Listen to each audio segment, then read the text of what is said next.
Greetings and salutations, all. Welcome to the Autists Circle, uh, episode number one. Uh, I'm Bleach Demon, and I am joined by Fat Dave of Total Blackout Painting. And this is Good more of evening. a dive into culture, arts, and literature, and anything else that kind of fits in that realm. So, Dave, if, Yeah, if you'd kind of introduce us to Ilya Repin, that would be fantastic. yeah. So, Ilya Repin was a Russian painter from turn of the 20th century, 1844 to 1930. He was born in the Russian Empire at the time, but it's ended up being Ukraine now. But where he was born was the Russian Empire. He was a realist painter, much different than the standard. Because that was also the time of the Impressionists and a few other movements, but he was part of the realist movement, the Russian realist movement. He studied in France. He painted all over Europe. Some of his most famous paintings were done in France. You can definitely see the influence of the kind of French Impressionists on the work at the time. And the French Impressionists, of course, they got Manet and Monet, um, along with Renoir. He knew all these guys, like because all the artists all knew each other back then. It was a pretty small circle. Most of the artists throughout all of Europe knew each other in one way or another, and he traveled all over Europe throughout his time. But he spent most of his time in Russia. Um, and his I think his main motivation towards the he really wanted to uh, he wanted to really capture the Russian spirit, to see how, just to show the Russian people in its spirit, and to create a really powerful art movement that captured the spirit of Russia. Um, And correct because me if I'm wrong, but wasn't one of the big motivators for his style versus the Impressionists was he kind of wanted to connect to the soul of Russia, the soul of the people, where he thought the Impressionists kind of avoided that they didn't have that human aspect. yeah, no, 100%. That was part of his, like, yeah, he did. And he studied his subjects a lot, and as a result, there's usually more than one version of his paintings. But and there's a lot of sketches, so he spent a lot of time studying his subjects before painting them, because he wanted to capture the spirit of these people. Um, and this is one, the Barge Haulers of the Volga, I thought is a great. Well, let's get it on screen.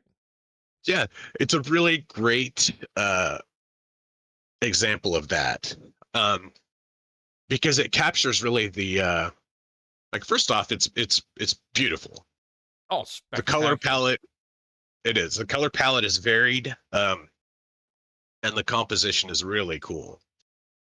There's a lot of little elements in it that stick out to me. Little bits of debris Mm-hmm. on the bottom there, and then some twigs over to the right side of the image. Um, Well, that kind of help the portray the kind of desolateness of it. there's also one thing that Um, really jumps out at me. There's a one of the barge haulers. He's beside the young guy standing up slightly to the right, and he's got yeah, this big flash of color. It's like he's working on a little doll for maybe a daughter or granddaughter. It's just it's that yeah, he's level of got, detail. yeah, yeah, and like the painting itself, I think is, I mean, like, the characters, aside from every one of them being so unique, and real looking, like they look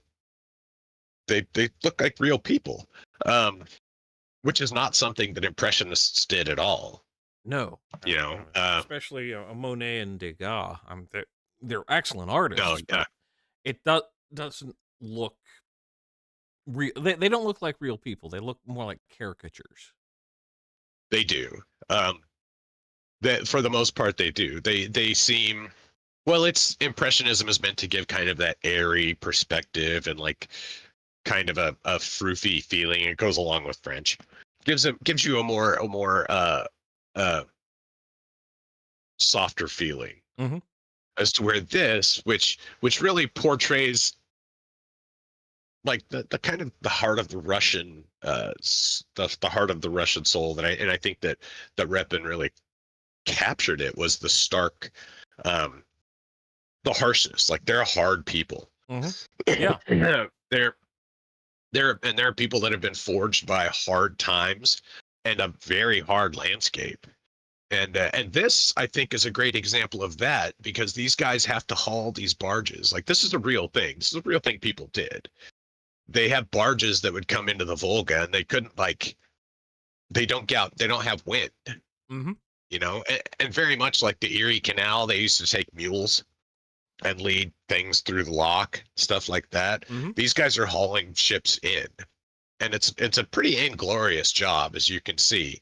You know, these guys are all I mean, nobody would choose to do this unless they had no other choice. Hmm. And Yeah. so Well, and that's you kind know, of the it gets into that perspective. I mean, you have a mixture of old men that are beaten down, and then this one young man in the midst of them, yep, kind of condemned to that being his only life.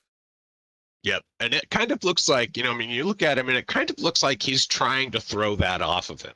Hmm. And it's like he started to do this and then he realized it's too hard. I can't do this. And so then he's leaving. He's giving up and leaving is what it looks like. And he in a way, because of the way he's lit, you know, he's the brightest figure in the painting. He's getting ready to throw off this this like burden Hmm. before he becomes beat down and dingy like the rest of these guys here. And then And you have the guy, like the guy at the very front that's just kind of looking forward that looks incredibly hopeless. mm, You know, that he's just like, I'm doing it, you know, but he doesn't look in terror. He doesn't look, I don't know. he doesn't look desperate like the man immediately to his right, the one that's hunched over the with one the that, ashen face yeah, the one that's looking straight at the at the viewer. straight at the artist, at the viewer. Yeah. Yeah. Um, you know, he's kind of just like he's looking at it like I, almost like It's almost trying to think. accusatory in a It sense. is. It is. It is. That's exactly it. It's kind of like, why are you looking at me? Like, go away. Like you don't need to be here, Yeah. kind of thing. You It's know? that I'm miserable enough. Why are you capturing me in my absolute worst? Right, right. Like just go away. I don't need that from you. Yeah. But you know, I mean, and it's a very like, but the background is so bright, so it's interesting how dark these guys are in the front. You know, and they're bringing forward this darkness to you, um, and really putting it right in your face, represent just showing you the bleakness and Hmm. the kind of the roughness of their existence, overlaid on this like really beautiful background. Well, yeah, it's Um, interesting you bring up kind of the color palette where it's almost like a dawn image, where it's very yellow, very bright, kind of that golden hour concept you hear with a lot of photography.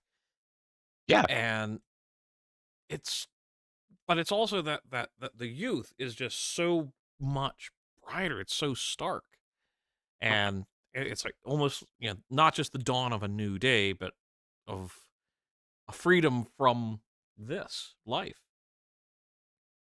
yeah, yeah, um, yeah, for sure. You know, and escape, freedom from freedom before it becomes too much. Hmm. You know, and I really the sky is really beautiful to me, and a lot of Repin's work, a lot of his work. He does really beautiful skies. Um, and I think he does a good job of just capturing that. Like that to me, if I was outside under that, I would think, "Oh my goodness, what a beautiful day!" Mm-hmm. What a great day to be on the beach. Hauling a But barge. hauling a barge. You Yeah, know, no, it's such, and this is probably one of his more famous works. yeah. This was kind of the one that put him on the map in a way, Mhm. um, because I mean, it is a very striking painting, and it captures a harsh reality and does it in a very humanizing way. Mhm. Like these guys are they're very human subjects. You don't look at most of the subjects. Like Degas did amazing dancers, Mhm. and I think he did a good job of capturing the spirit of the dancer and stuff. But that individual dancer, you don't really know who it is all the Right. time. It's like you get all the motion, but not the soul of the subject. And Repin seems to Yeah, be doing just that on point. And we're on one painting of 5 that you picked for this. That's the yeah, amazing part. yeah. So, do you want to go on to? Do you want to go on to another one, Yeah, or let's go on to another one. I will point out one I guess? thing Oh, go ahead. for a lot of his art is it's not just like he does a one piece and it's done. If you look at the No. dates, this was painted between 1870 and 1873. Yeah, yeah, that's exactly right. As he works, he took a bit of time to paint some of these paintings, and one of the ones we're going to cover, he took like over almost or near a decade, and it was kind of like his. Uh, it's a masterpiece. Yes. Um, So yeah, we'll but we'll, we'll go on to the next one. I do have a brief right? stop on another rendition of this piece that he did. Yeah, It's an what's it? earlier version. Oh, this is one of the initial sketches. Yes. Yeah, yeah, and so And that's look what at I mean. how Like he. different that is versus what we see, and that's just the Mhm. way he did it. He was not never satisfied from my Yeah, estimation. yeah, and even in this is just a pencil drawing, and even in this you can see it's just he did a charcoal, Hmm. and even here he captured, you can see the emotion in those people's faces, and just in the slumped posture of their shoulders too, Hmm. Yeah. and even this one is a bit more dynamic with the guy that seems like he's holding it over his shoulder, pulling it over his shoulder, instead of the guys that just are slumped and have it around their shoulders and they're just lumbering forward. And the expression is almost that of a jester. He's got that smile on his face, like he's gamed the Yeah, system by putting it over his shoulder. yeah, yeah. It could be. Yeah. I mean, and I'm sure on those crews when they had that, because there's this real thing that people did. I'm sure there was a few guys that joked around on there. Not everybody was incredibly miserable all the time, Hmm. but it was not a job that most people chose to do No. if they had other options. So it's an incredibly rough job. So, all right, so we will So go on to the next, which is more of one of his fantasy pieces, and this yeah, is what Sadko. Sadko in um Sadko in the sea. Jump over to the slide really quick and see that'll All right. got the name of it on there. Sadko in Sadko and the Underwater Kingdom. yeah, There we go. Yeah. yeah, yeah. So this was one he did when he was in France still, and you can really see the um it doesn't hold it. I mean, there's a lot of realism to it, but of course the subject is fantastical. Hmm. So there can't be a ton of like incredibly no, how do you draw a mermaid real, Yeah. as real as you can. So the subject is a little bit more fantastical, but also you can see the kind of light, and the use of light that is more akin to the impressionist style than his normal Hmm. realist style. And it's interesting for a fantasy piece. The realism is almost there, but the facial expressions seem less real in a sense. Well, they seem to me like because what this scene is depicting is a folktale. Sadko's like a Russian he's like a Russian folk hero. Hmm. Um like kind of Gilgamesh or something like, or I don't know. There's a Baron von Munchausen kind Oh, of thing. Like he's one of those guys that through is told through oral tradition to have done all these, um so he's a folk hero, and this depicts when he's in the Tsar of the Seas palace, and he's having to pick one of the Tsar's daughters mm, for a wife. And of course, it's a beautiful painting, but there are little details in it that I think are very fascinating. Like, click on the girl in the top left. Let's zoom in on her. all right. So she has this really upset look on her face. She's not down with her sisters, Hmm. and in fact, we're not even sure if she's one of the merfolk. I guess we would assume she's one of the women in the palace of the sea, but she's one of the sisters, but she's upset, um, and looking down disdainfully. Now, I'm not familiar enough with the myth Hmm. of this particular myth to know if this is one of those things she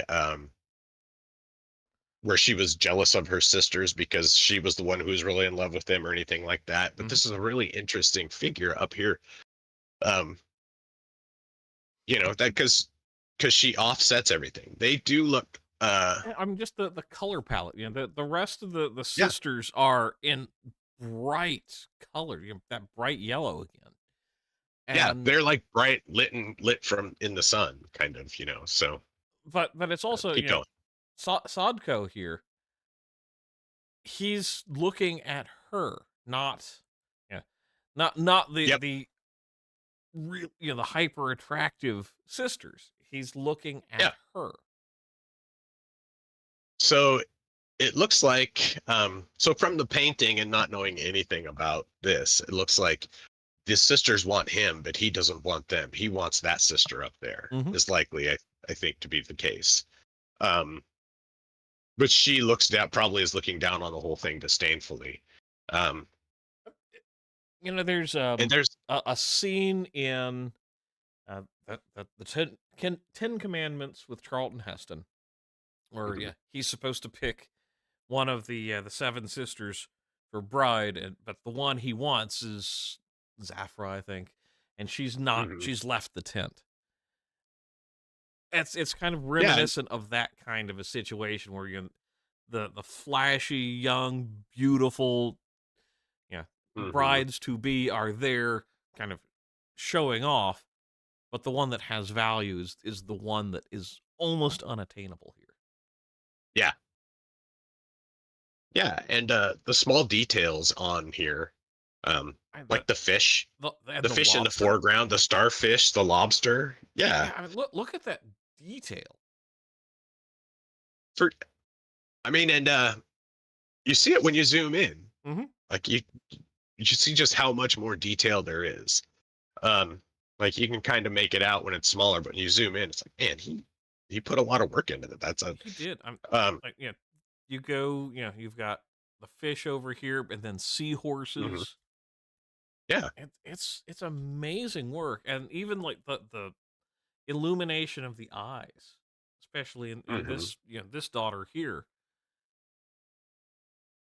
It yeah. The way he does eyes is really great, and even I think, and even in the like right in the middle well the behind the sister in the back. hmm Go over to the right a little bit. okay, oh the large group, The guards, yeah. yeah, Like he's got the guards back there. He's even painted a bit of the troop back there. yeah. And he's done it in such a way that it's faint, but you can still kind of make out their faces, Hmm. you know? And there's so much light. There's so much light coming off of the sisters and coming off of that. It's just really, and that's why I say it's more reminiscent of the Impressionists, and that's when he did this in Hmm. France. Um, I think, it clearly shows that influence. It really is, and it's interesting that this is kind of I've not seen this represented in his other works, because he didn't do a lot of fantasy pieces. So it's He kind of a didn't. fascinating like juxtaposition over his realism with everything else. Yeah, and this was when he was in Normandy Mm-hmm. doing um, training with the masters there, and learning from the masters there. And he like the French painting school was really Cool. okay. Oh, Bezek's explaining it in the chat there. Sa- But Sadko is asked like to this was choose one done of in the Tsar's daughters. Following the advice of a saint, Sadko refuses 3 times, 300 daughters before accepting the last one, uh, Chernovushka. Okay, interesting. so that must be it. She's the last, and maybe she's the last in line, or she's just he just has to reject them all. Mm-hmm. Um, but he does a good job of capturing it. But then also he was in France learning this stuff. And this is a Russian folktale that he painted. So even while he was in France training, he still had Russia in his heart, Mm-hmm. and he still wanted to try to portray Russian culture. Um, Which I and I think is really kind of a tell of specifically Repin, but a lot of his other contemporaries with the Wanderers movement. They're kind of Mhm. because photography is still kind of nascent. They're capturing the heart of a Russia that is kind of dying. It's kind of being swept out in favor of the modern age that's bearing down on it. Yeah, yeah, exactly, because it was I mean, it was pre-World War I, Mm-hmm. pre-World War II. Um, Pre it was Russian before Revolution. pre-Russian Revolution, and so right, they were in the remnants of a dying empire, and uh, they wanted to make sure that that legacy never died, that Mm-hmm. that legacy was always there, and people um, could understand and love it like they did. So, It's just to me, it just seeing some of his, especially historical style paintings, where mhm, granted he wasn't there to witness it, but it's parts of Russian history, and the care that he does with the balance of light and dark to really address the subject. I mean, this is actually I think is a good example of what we'll see later in some of his works, where the what's in the light isn't always what you should be looking for. right, right, yeah. There's a lot of detail. So, with uh, with that, do you want to move on To let's go on to the to next one, yeah? Because this one's going to be a long one. as it should be. This is Yeah. 1885. Ivan the Terrible and his son. Yep. Ivan the Terrible and his son on November 16th, 1581. Hmm. Um, and it depicts Ivan the Terrible, Tsar Ivan the Terrible. That's Ivan. Was it Ivan the Fourth, Vasilyevich? Yes. He ruled from 1530 to 1584. Um, Towards the end of his reign, he was getting a little crazy, and I mean, Ivan the Terrible. Um, he was an asshole. that's Anyhow, that's so this putting it nicely. painting, it's like this painting depicts after Ivan the Terrible struck his son in the head with an iron rod. He was so mad at his son that he hit him with an iron rod, or hit him with his scepter, Hmm. his iron scepter, which was on the ground in front of him. He struck his son in the temple and killed him. Um, and he didn't mean to kill him, but in his rage, he uh, he struck his son and killed him. And If I remember right, what led up to this incident was Ivan's son. His pregnant wife was there and maybe dressed inappropriately for the court as a pregnant woman, and that's what kind of set off this cascading of events that led to to the death of the young czar to be. Hmm. And which tracks. That makes sense. But he strikes him. He strikes his son, and his son, um, starts bleeding profusely from the head, and he's a father, and so this depicts him realizing what he has just done. Mm-hmm. Um, the horrible mistake that he has made. Um, in the middle of a room, it's disarray. Like everything's overturned, the rug's messed up, and he's done something that he can't undo, and it is it's so horrifying to him Mm-hmm. that, and you can see that. You can zoom in on the face Let's there. look at that. For whatever reason, that's as far as it'll let us zoom in. But Oh, okay. yeah, Well, but still, I mean, you look at but the still, eyes. The yeah, eyes are you can. so telling. He he captured um he captured the desperation perfectly, I think. And the son's hand on his father's arm there, the Mm-hmm. father, trying to cradle his son with his hand on his wound, trying to stop the bleeding, trying to help to stop what he's done, to undo the terrible thing that he's done, because he just killed his son. He killed his legacy. He killed his child, and you can't undo that. You can't fix that. You No, can't change that. And all of that, I can see all of that in his eyes, that it's just crashing down on him there, that he's so lost, mm-hmm. and so It's terrified. such a self-reflective moment in a lot of ways. That horror, and then the realization that that's all he's doing. That is such a burden. Yeah, yeah. And I've never done anything. I've never done anything this terrible in my life to make me feel this bad, but I've done things that I regret. Mm-hmm. I've you say things that you didn't mean to say, or that you shouldn't have said. Mm-hmm. You you um you act in haste, and you do permanent damage, Mm-hmm. um because of emotion, because of childish emotions, Yes. because Yes. this is just bizarre acting in rage, lashing out at his own child with a scepter. um Yeah. With not such like, a weapon, essentially, and just it's intended as a yeah. weapon as well as a position of power, and then to lash out in such a way. Mhm. And he wasn't trying to kill his son. He probably wasn't trying even to hit him in the temple and knock him. He probably just wanted to give him a thump on the head, Mm-hmm. like, or maybe a rap upside the head to wake him up.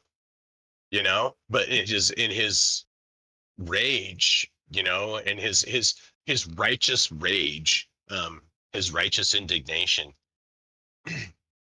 he did the most terrible thing that he could have done. Mm-hmm. Um, Well, and he's lost something that he's lost something he'll never get back. I think And has permanently damaged his legacy as a result. So the striking thing with this image also, and it gets back to the color palette, and his son is dressed very much kind of traditional, kind of Cossacky, very bright colors, and Ivan is just in this black, almost mourning kind of clothing, and it's such an intentional depiction in this case. it is, and it's a contrast between the father in the kind of austere robes, or austere uniform, Mm-hmm. or the austere uniform more or less, and then the son in the flamboyant robes, you Yes. know, and which which in a sense goes to just show his youth and show his innocence in a way, Mm-hmm. you know. He's he's got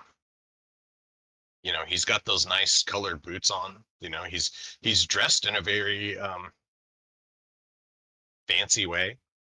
He's dressed in a way that a wealthy person would dress, Yes, so he's obviously. yeah, as a Tsarevich, that's the word I was looking for. Yeah, Basically Prince. It's also kind of that recklessness of the heir apparent that you see in so many cultural depictions where they're flashier, they're more worldly than the parent ruler, and right. yeah, it's such a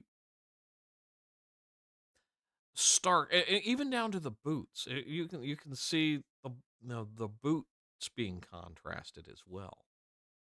Yeah, yeah, the kind of gold embroidered boots. It's a very, like, the colors around are kind of a. It's a very it's a dark scene, but it's kind of a, with the rugs and everything. Like, that's a wealthy kind of scene. It's a regal scene in a way. With it's a little austere because there's not enough stuff around, but the stuff that is around is, you know, it's czar stuff. you know, Yeah. it's like they've got the nice armoire behind them, and then a couple of chests, and the even that little footstool and the pillow on the floor there, um, and his hat sitting on the ground there next to it, which is a fantastic touch. Hmm.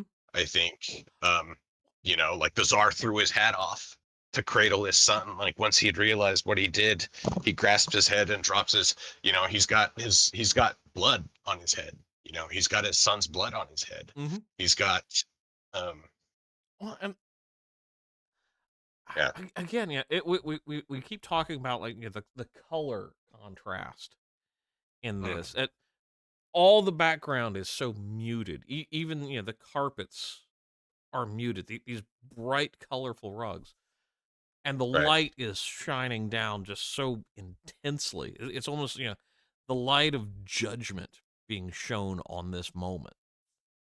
yeah, yeah. Because you can see candles on the wall in the background that obviously aren't lit, because it is during the day, Hmm. so I don't need to have it all lit up. But yeah, it does a good job of, and also that helps to highlight because of the way the light hits the pink on the robe. It helps to show the it helps to create that shiny texture, Hmm. that's kind of velvet texture, um, which is not super easy to do. Like, again, like, aside from the fact that he's, um, capturing these faces like that, like, the technical ability to paint what he's painting is just amazing. Oh, I The way know. he captures those, just the white around the eyes for Ivan, um, and even just the little glint of white in the sun's eye right there. That's off to the side. It's not near the pupil, so it doesn't show any kind of life. Oh, that's such a Um, good point. Damn. yeah, because his eyes are flat, except for that little white of Hmm. his eye right there. God, Um, yeah. the It's purple. I mean, even the purple veins in the father's hand, like the veins in the dad's hand. You can see the purple veins in his hand yeah. from. You can see the knuckles. You can see the old knuckles. Um, you know, And yeah, you that's could. something to really. I think I can't emphasize enough having gone through Repin's works before going live with this. Does detail like that in such subtle ways where it's almost photorealistic in some senses, even though it's the realism, and that just Yeah, cannot be escaped. no, and I think that's what he was going for. I mean, obviously, he was trying to capture like the reality of the scene. He's trying to capture there's blood pouring through his fingers. Um, there's a big pile of blood on the ground where he hit him, Mm-hmm. and the father's picked his son up and is cradling him, um, while blood pours out of his head. Yeah. It's And and like everything, like even the guys, the fingernails on the hand of the son, mm-hmm. the little trail of blood over the finger. Um, The light reflecting off of the blood. That's just yeah, amazing. yeah, and the light shining off the gold on his boots, and it really, I don't know. To me, in my barely educated uh, knowledge of Tsarist Russia and everything like that, like this is what the carpets and this is what the rooms look like. Mm-hmm. You Yeah. know, this is, They had a s- very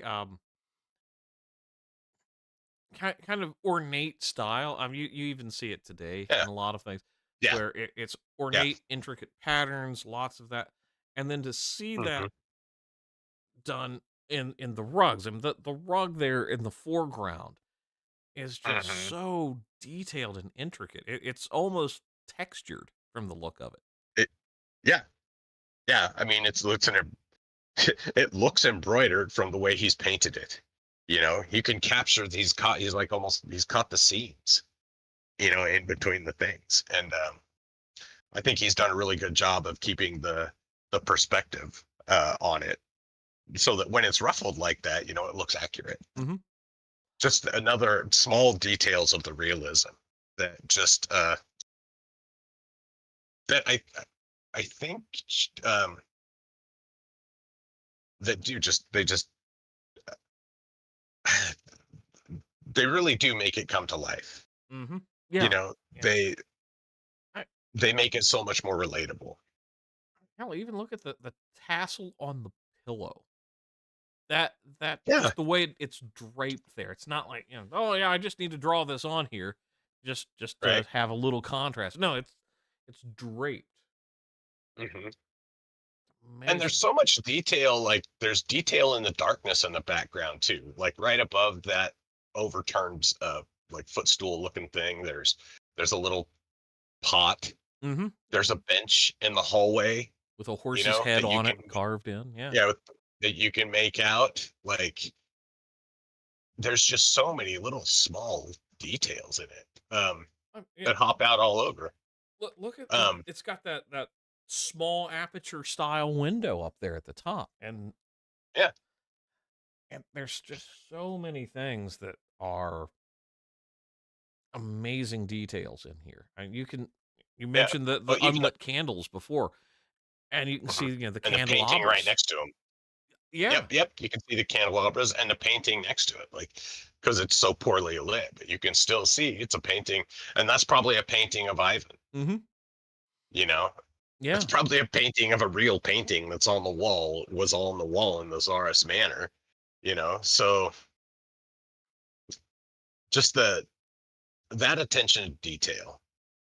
That kind of because that's not stuff that you need to put in there. No.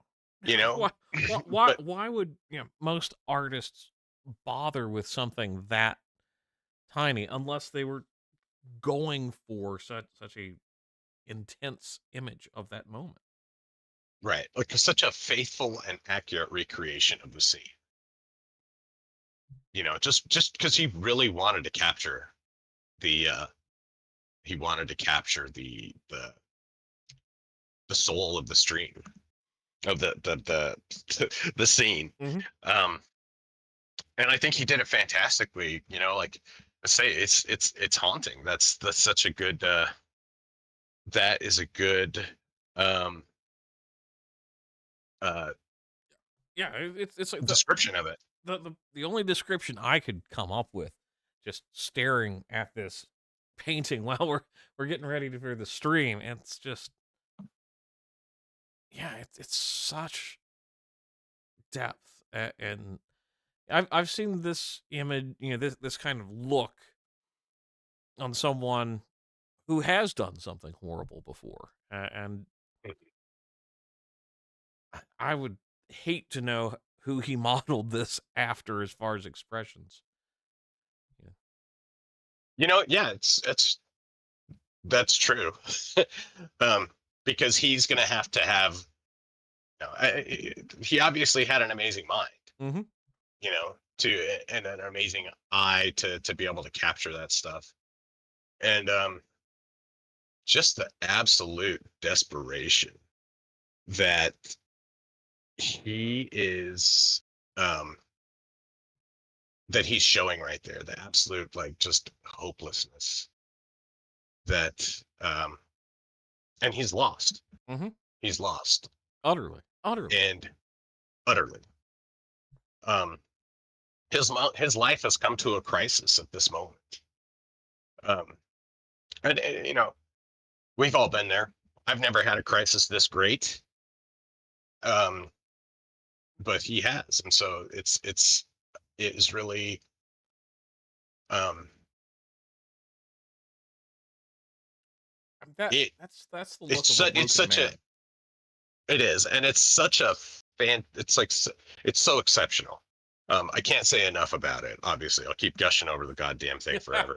It's such a phenomenal painting. It is. Um, And you know what's wild?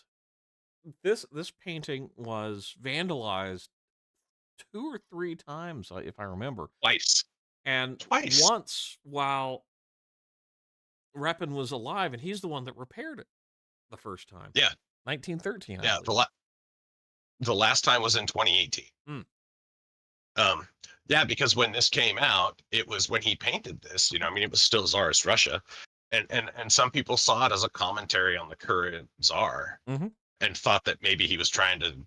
They thought maybe he was talking shit about the current Tsar, but he wasn't. He was just trying to capture this moment in history, in Russian history, um, and maybe he was trying to say something about like, hey, be careful, don't destroy something Yeah. that you can't, you know, Yeah, you can't because there's undo. that But there's a bit of that undertone of, don't act in rashly and in haste, look at the regret you'll have. right, right. So So, we've yeah. been going on that one for a while. We got two more, Yes, so so let's do let's the move on. let's move to the next one. So, Procession So at this one, Kursk. yep, a religious procession in the Kursk province.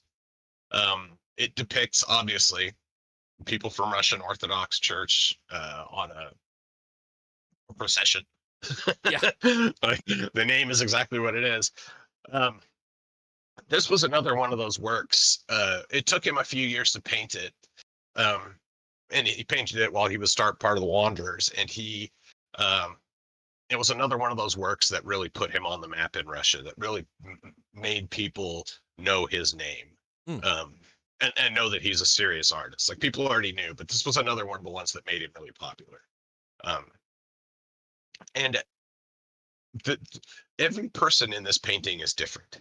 Every single face is different. Yes. Every outfit is different. Every shoe is matched. Every the detail in this painting is so phenomenal. Um, Well, and it shows, like, and like multiple that, classes of people as well. That's the interesting thing. right? Yeah, and the composition is such that it's not putting, like, the religious thing isn't front and center. Mhm. It's the procession. It's the procession of the people that is front and center. Um, that's the they're the focus. The varied, and I think part of what he's trying to do here is not only just show the people, but he's trying to display the variety, um, and the variety and the, I want to say depth, but um, the amount of culture, like Mhm. the variation in culture of the Russian people, and how many different peoples there are in Russia, and how they're all coming together in this one procession. I mean, because you got the guy in the middle there with the orange robe that stands out a Mhm. lot. And yeah, Um, he's got the incense yeah, burner and all that. yeah. So he's obviously a devotee, Mhm. you know. But then also if you look slightly to the right of that, you'll see a guy on a horse whipping somebody. Yeah, I saw that and it's like, what's going on? And you see the arm of somebody Yep. who's being whipped. You can actually see the face. Yep. And so this is a bit of agitation here. I mean, you can see agitation in the faces in the face of the horse. You can see the that's a very active. You can see the guy behind him kind of looking at it like going, "Oh." He kind of has a look on his face like, "Oh shit." And who knows what that person did, but they did something to piss off the guy with the horse on the whip, and so he's whipping them. Well, and he's clearly a military officer, given Yeah, he's got a pistol on his hip and yeah, on horseback, and kind of contemporary with some of the other guy on the far left of the screen in black, or mhm. actually that's more of a green, Or but green. yeah. Yeah.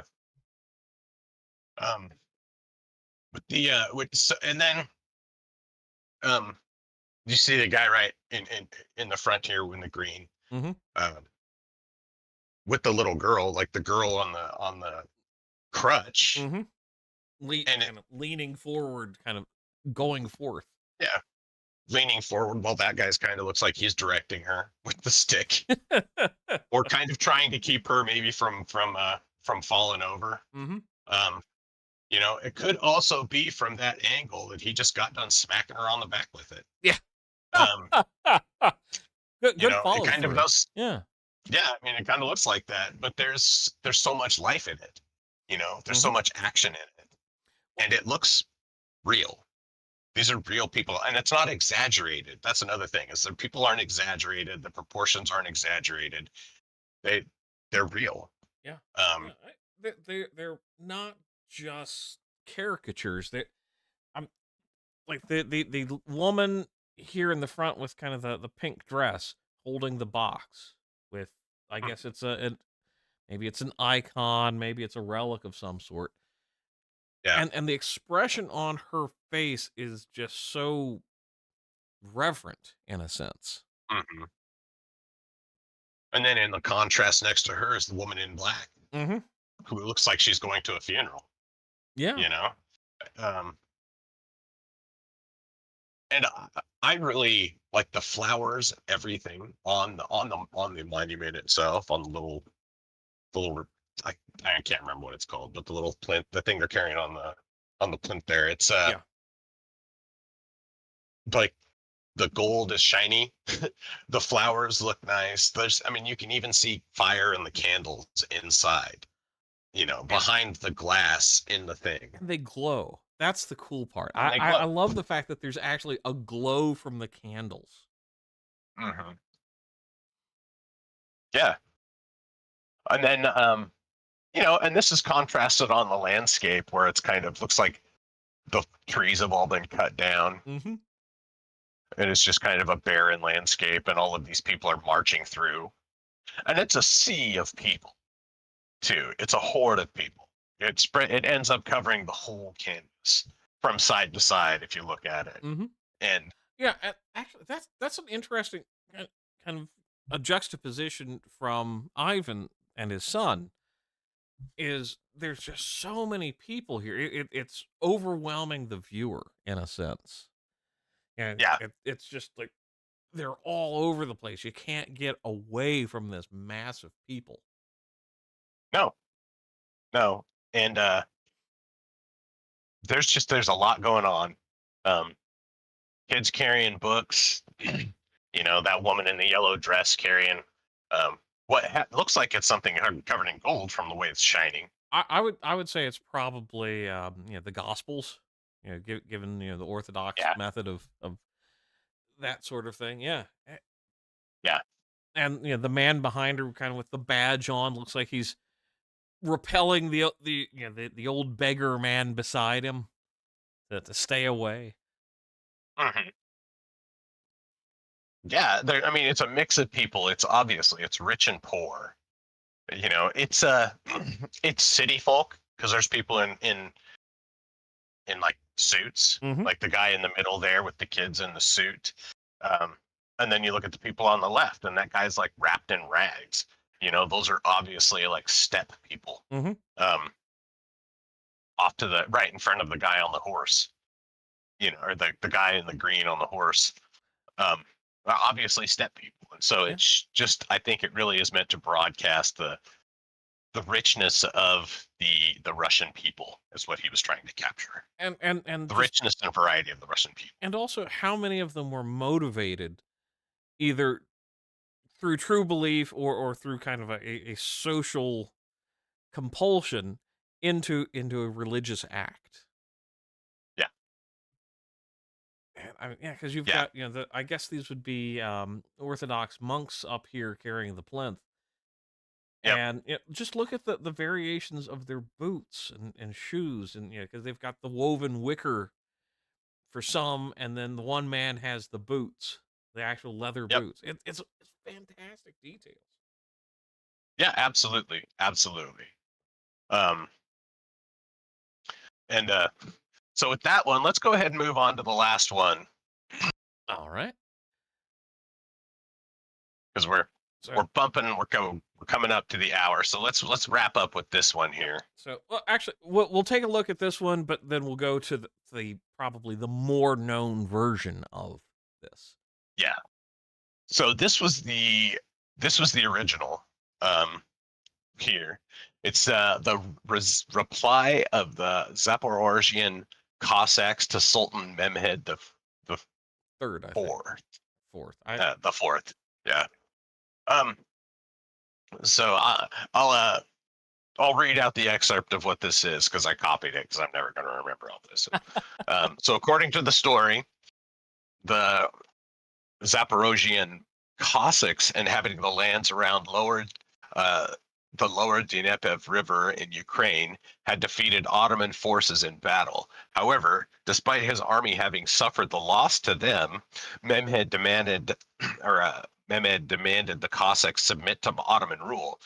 The Cossacks, led by Ivan Sirko, replied in a characteristic manner. They wrote a letter replete with insults and profanities. The painting exhibits the painting exhibits the Cossacks' pleasure at striving to come up with an even more base vulgarities, which is fantastic and really like. There's so much. God, this just such a wonderful painting. I've seen this painting from various angles for years, and I never put it all together.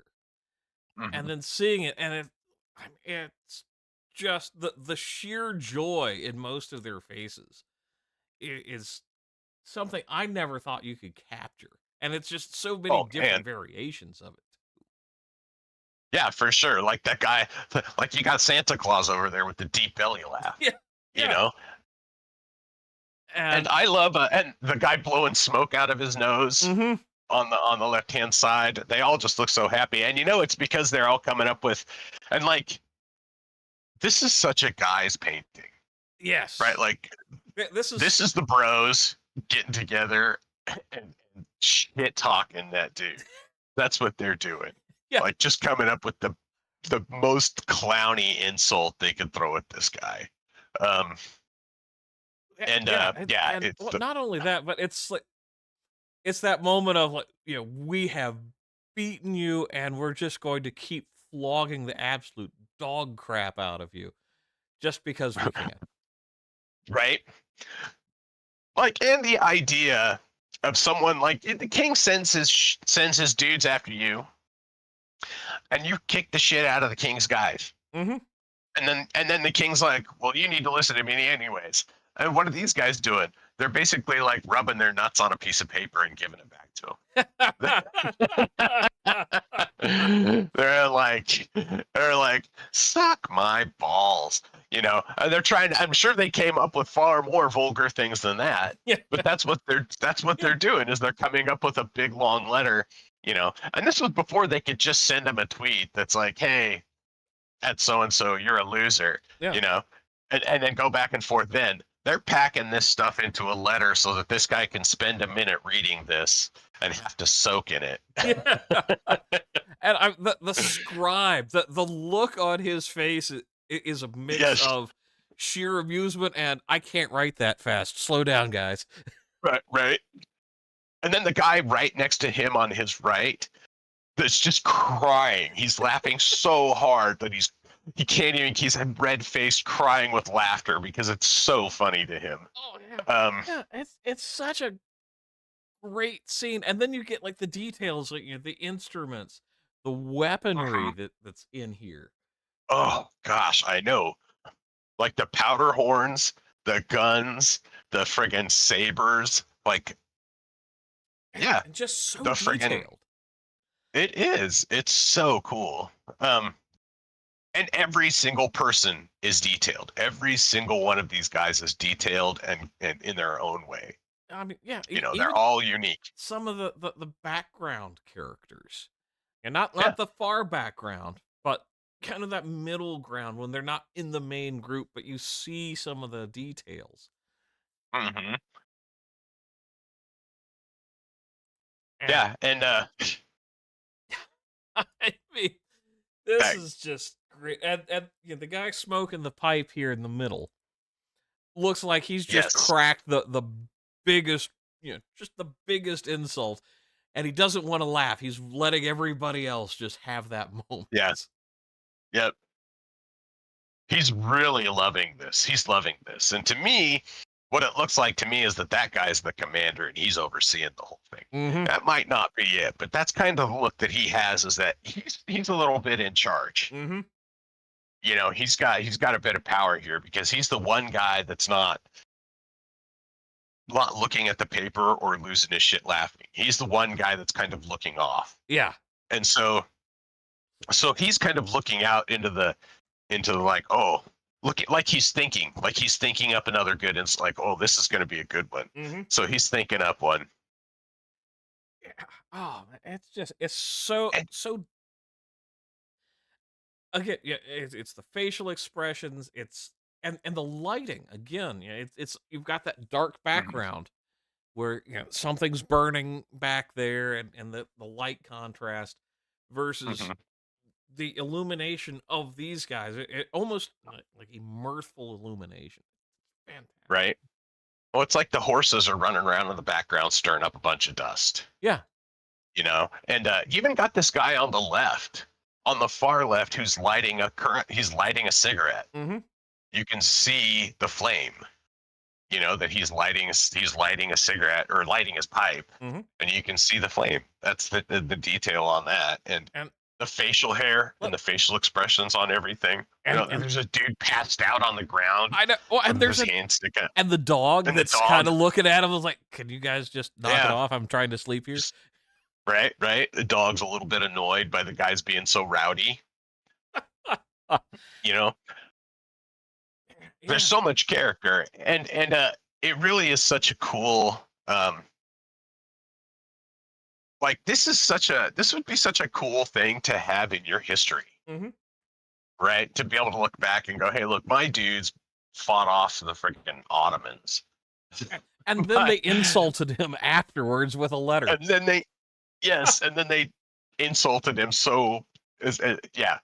And I had a great time doing it. So it's kind of like, um, it's like they're teabagging his corpse.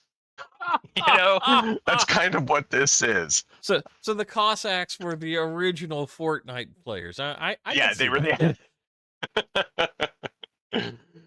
Oh, but yeah. So and again, there's so much great detail. The guy with the red hat Mm-hmm. and that mustache and that laugh.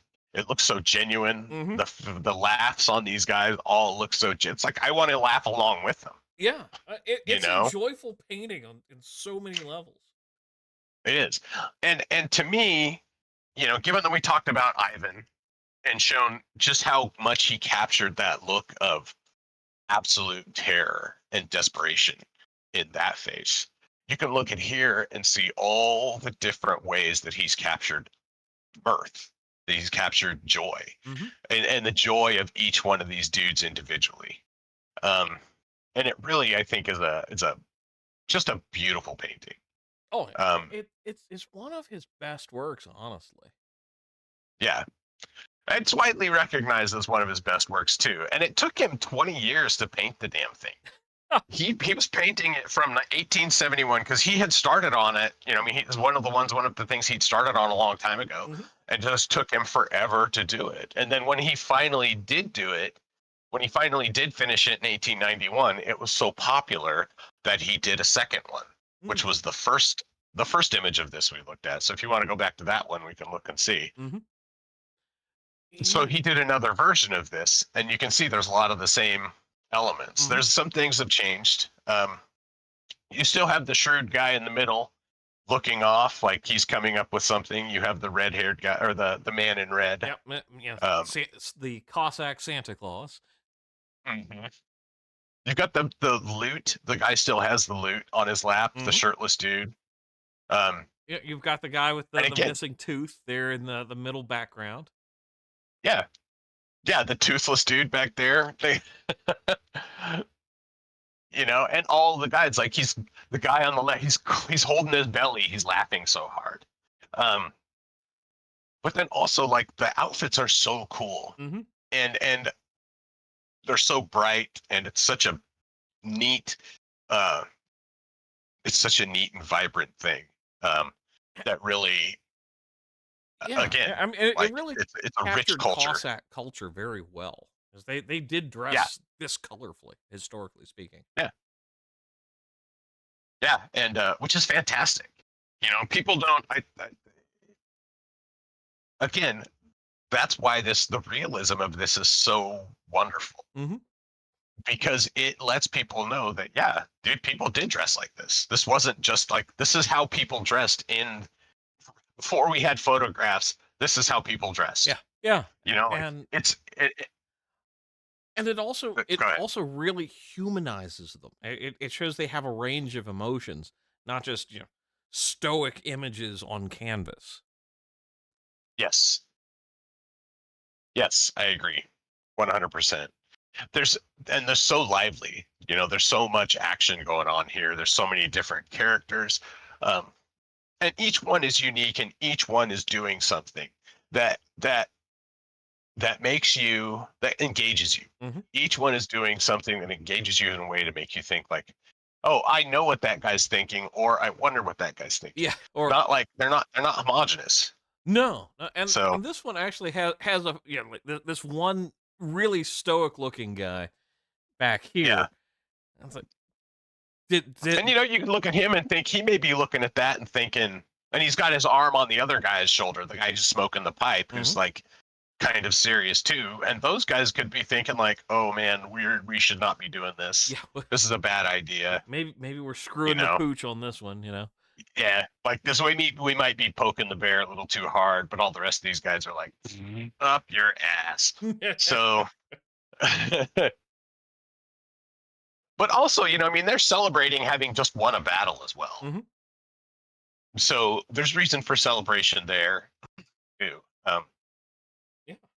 Just fantastic work, and Well, it it also shows how dedicated he was to mhm, doing a subject, to spend that much time and then to do multiple versions of the same scene, but to capture mhm. slightly different aspects of it. Yeah, yeah, to have different things in it every time. It really does. It really highlights his brilliance.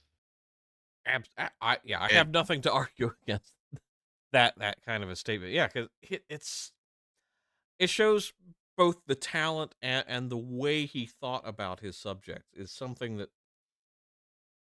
we can't really kind of distill and make available to everybody. yeah, yeah, and the thing about making realistic paintings too is it makes things accessible to a wider array of people. Mm, And all and this art wasn't like widely accessible to people at the time, but like this art gives us access to this period in history, yeah. right? It gives the people access to the knowledge that this exists. It was really the capturing of this in a realistic way, um it's like taking photographs and showing them around. It's like a documentary. Hmm. He's documenting a period in history, and he's wanting to document it for future generations. And And in eh, such a way where you don't have to be literate to understand, this detailed history. It's like, oh, okay, you get this context of the title of the piece, and then you right, can just look at it and read the history. It's a brilliant yeah, way to present things. yeah, absolutely, absolutely. So we're coming up on the hour now. Yeah, just actually Um, 5 minutes over, and since we're trying to keep this these all a little on the short side, the autists circle. yes. Um, yeah, I think we will wrap there unless you want to delve into anything else with Repin with his art. No, I guess I'll just say that for anybody who watches um, later, look up his work, because he covered such an amazing. He's almost 700 or almost 600 published works, right? And he Hmm. covered so many different subjects. And it was really hard for me to come down to just 5 paintings, but I figured I found out I caught 5 paintings that I thought um, were really worth highlighting and really emblematic of his work. And yeah, here's another version of that. Yeah, See, it's um, it's amazing, and you see the similar elements, but they yep. all change There's the position. kite guy. Yep. It's it yeah. And so and he wanted to show the people the heart of the Russian people, Mm. and I think he did a good job of it in a lot of ways. A lot of his paintings, Oh yeah, yeah. and Because he's he did a lot of the world's exhibitions was where a lot of his art got out to broader audiences outside of Russia, yeah, and yeah, to, and he did he did travel. He lived in Europe. He spent a lot of time in Finland with the artists Mhm. there, and in the Finnish art scene. Uh he was a very widely traveled, well known artist, and I think that he had a big impact um, on the art scene at the time, and even now. oh, Uh, okay. Look at how we've been gushing over him for for yeah, how this long. So right. yeah, yeah. So, I think well, this is a good place to wrap. yep. I'd like to Dave with Total Blackout Painting. Thank you so much for taking us down this fantastic rabbit hole. I think this is a good series that we're going to attempt to keep rolling. So, Yeah, yeah. I'm not sure who we're gonna do next week. yeah, that's we've got a Um, week. yeah, we'll figure it out. We'll figure it out. We'll have another artist or something next week for us. But yeah, we'll be back. Indeed. All right. Well, thank you again, and thank you, chat, for showing up and partaking. It's been a lot of fun, and we All right. will see you out with All right. the Chat. final screen somewhere. Yeah. Hey, Chat away, folks. chat away.